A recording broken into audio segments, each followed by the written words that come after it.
Much shalom, y'all. I'm back again.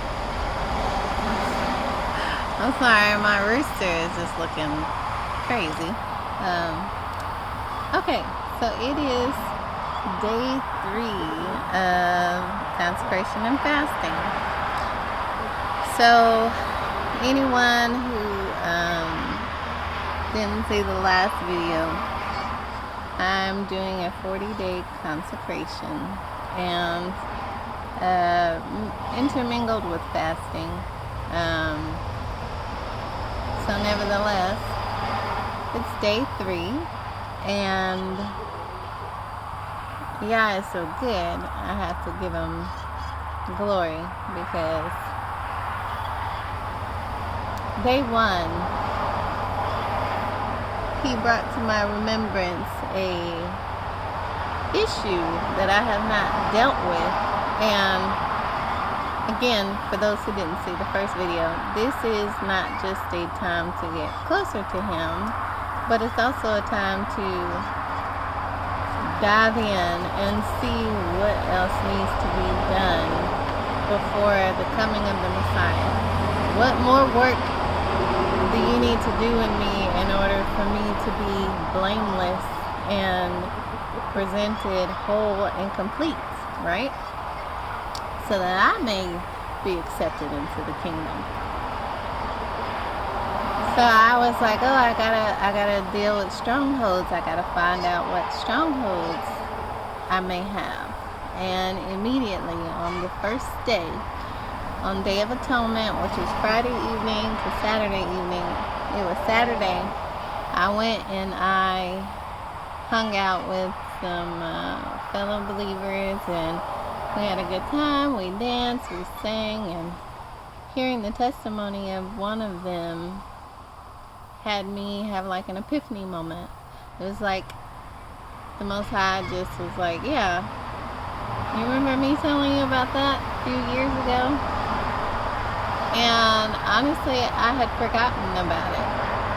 And it's like, well, how can you forget about a stronghold? How can you forget about something that was revealed to you? Well, I'll tell you why. James chapter 1, it talks about how being hearers of the word and not just being hearers of the word, but doers also, lest we deceive ourselves. So how do you deceive yourself when you're only a hearer? Well, you hear, but when you don't apply, what is the point of you hearing that word? If you know to do good and you do not do it, then what good was that word for you in the first place? It doesn't diminish the goodness of that word itself, but it diminishes the purpose that is intended by receiving it. The purpose of when you carry out that word has been diminished because you did not fully activate and apply that in your life. So here I am, years later, still having the same issue, and I forgot. And James also talks about that. It talks about looking into the perfect Torah, the perfect law, right? And when you walk away, because Torah is a mirror, Torah is an outline of sin, of rules and regulations to abide by. And when you look and behold that law or the laws and you don't apply them, they said it's like beholding yourself in a looking glass. And what has been revealed to you when you walk away from it, just being a hearer, it's like you forgot who you were. You forgot what was revealed to you about yourself. So that's what the word does. That's why it's living and active, because It's not just for way back when. It's not just for that time frame. It is alive and present even today.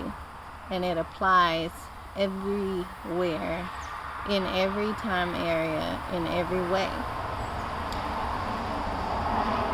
So, it's like Yah said, okay, this is you. This is what my word says about it. And you fit the description. This is you. And I beheld it. I didn't reject it. I was like, oh, that's me.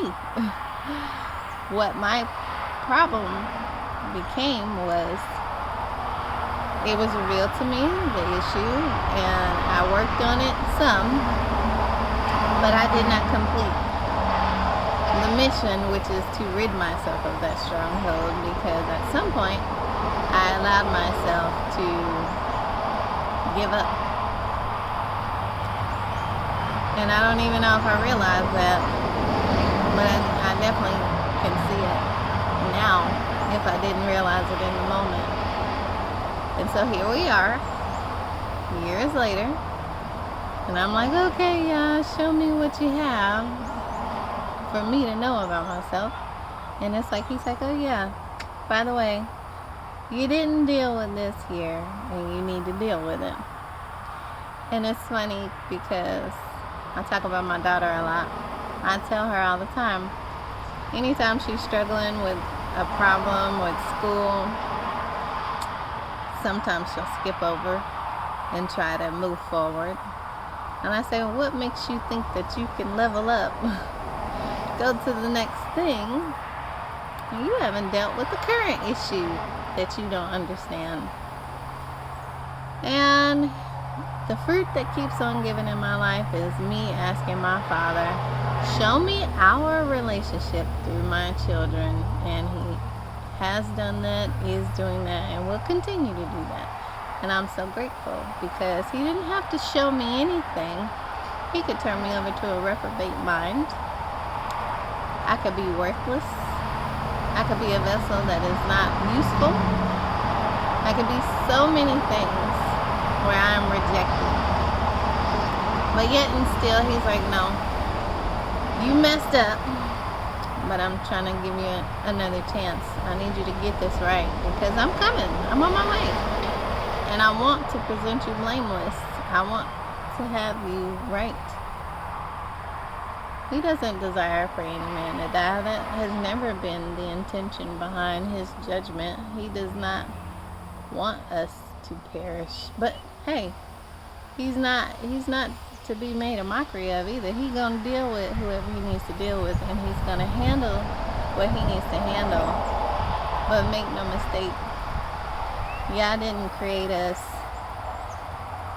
because He wanted to destroy us. It's because of our own sin. It's because of our own selves. And choosing sin over Him, choosing ourselves over Him, that He's like, okay, fine. Well, then there's nothing I can do with you. So I'm not going to keep you. It's like we are forcing His hand, sort of, kind of. I mean, we can't force Yah to do anything. But